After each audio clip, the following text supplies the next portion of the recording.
mau tịt hơi bongប្អូនថ្ងៃនេះសកម្មភាព admin មកថតសកម្មភាពស្រះទាំងថ្ងៃម្ដងឬដងចេញយប់ឯងនេះថតថ្ងៃចំអីប៉ះម៉ាស៊ីនច្រូតស្រូវបាទហ្នឹងហើយអានេះគឺជាសកម្មភាព admin ជិះម៉ូតូតាមផ្លូវបាទទៅពីឃើញម៉ាស៊ីនច្រូតហើយយើងក៏ចាប់ដើមចុះដើរពិនិត្យមើលស្រែស្រូវសែនបងប្អូនគ្នាថាស្រូវបងនេះគឺថាបាទគឺថាមីធ្វើទុកស៊ីមែនតើបងប្អូនគ្នាបាទទៅកើស៊ីលក់ខ្ញូក្តោបអស់លីងបងប្អូនគឺក្រហមត្រូវតែម្ដងបងប្អូនហើយស្រូវបបែកមួយបងមកអ៊ីណាទៅកើទៀតបងប្អូននេះអាក្លោននេះគូខ្លាំងចំណាប់ដែរបងប្អូនអើយនឹងទក់ក្រហមអស់លីងបងប្អូនគ្នាបាទដោយសារទៅកើនេះនៅរស់ល្វើកទេបាទ admin វាមិនគឺថានៅរស់ល្វើកទេហើយនេះ admin ដើរបណ្ដានិយាយបណ្ដាបងប្អូនគ្នាបាទហ្នឹងហើយដោយសារតែចូលយើងថតខ្លះនិយាយខ្លះតែបងប្អូនកុំឲ្យវាជន់ច្រឡំហ្នឹងហើយយើងដើរចិត្តទៅដល់គោលដៅនៃស្រះហើយថ្ងៃម៉ោង1ម៉ោង2បងប្អូនគ្នាគឺដៅលហេញតែម្ដងប្រាម៉ោង1ទេចន្លោះម៉ោង2បងប្អូនគ្នាគឺថាក្តៅមែនទេបងប្អូនមេឃនេះបាទដើម្បីបានវីដេអូចែកជូនបងប្អូនមើលគឺ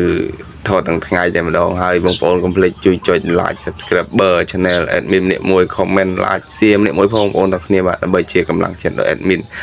ហើយ admin ក៏ហូបអីរួចហើយបានតែថតវីដេអូហើយអានៅខាងទូលដីនោះគឺស្រះឡទាំងបងប្អូនគ្នា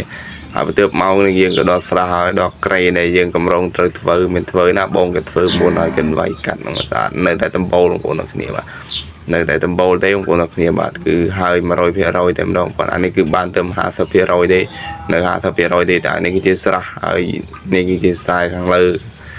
មិញគឺជាស្រះដែលដាក់ម៉ាស៊ីនទំនប់បាទហ្នឹងហើយស្រះនេះគឺបូមចិត្តរីងដែរបងប្អូនឡៃតែម្ចាស់ឡៃតែរវល់ក៏មិនបានជាមកដេកមើលមកកន្លោននេះគឺថា Q លងិនល្អមែនទេបងប្អូនគ្នាបាទហ្នឹងហើយនេះស្រះ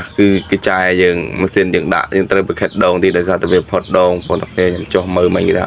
ផុតដងលីងបងប្អូនគ្នាបាទយើងត្រូវតែចុះប្រខិតវាបន្តិចដើម្បីឲ្យវារៀងជ្រៅទៅយើងអាចតលាក់ដងកញ្ចាយទៅបូម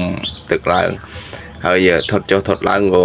ទៅអាត្រង់មេបបូរក៏ថតឲ្យបងប្អូនមើលនេះគឺជាដើមបបូរបងប្អូន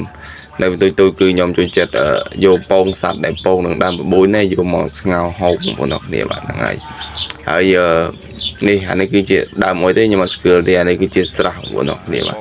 ស្រះហើយបូមចិត្តខាដែរបងប្អូនថាប្រខិតតែ2ដងទៀតគឺខាហើយស្រះនេះហើយអរគុណបងប្អូនហើយវីដេអូហ្នឹងក៏មានតែប៉ុណ្្នឹងដែរហើយអរគុណជម្រាបលាបាយជួបគ្នានៅវីដេអូក្រោយប្រហែលជាវែងជាងនេះគឺថាបានបងប្អូនគ្នា